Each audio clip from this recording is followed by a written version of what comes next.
5 bills changing Georgia election law now moving forward, even with more bills expected to be introduced very soon. 11 Live's Doug Richards sorts through where everything stands for us tonight. This was another pre-dawn meeting involving the committee handling the Senate's election bills. Unlike the one yesterday, this committee meeting was fully announced in advance before the committee passed 5 bills. I don't see anything in it as a partisan issue.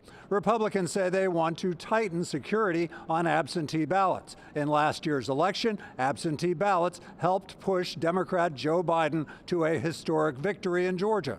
And we're eliminating the signature match requirement that is in current code. Republicans still want voters requesting absentee ballots to provide an ID first. Exactly what are the options available and the requirements for people who do not have state-issued IDs? They can provide a copy of a current utility bill, bank statement. Republicans on the committee passed the absentee voter ID bill on a party line vote.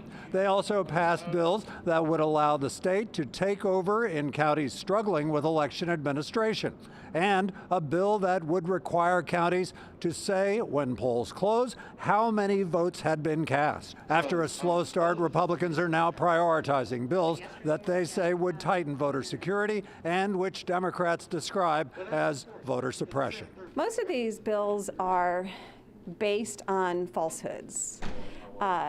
All these stories about massive amounts of voter fraud, these bills are a reaction to those stories. Are you solving problems with these bills, or are you responding to constituents who think there are problems? No, I think these are real problems. I think if you look at the reporting, if you look at the data, if you look at the investigations, there are challenges out there. The committee also passed a bill backed by Democrats requiring counties to start processing absentee ballots before Election Day. This is just the start. I counted 70 election bills pending.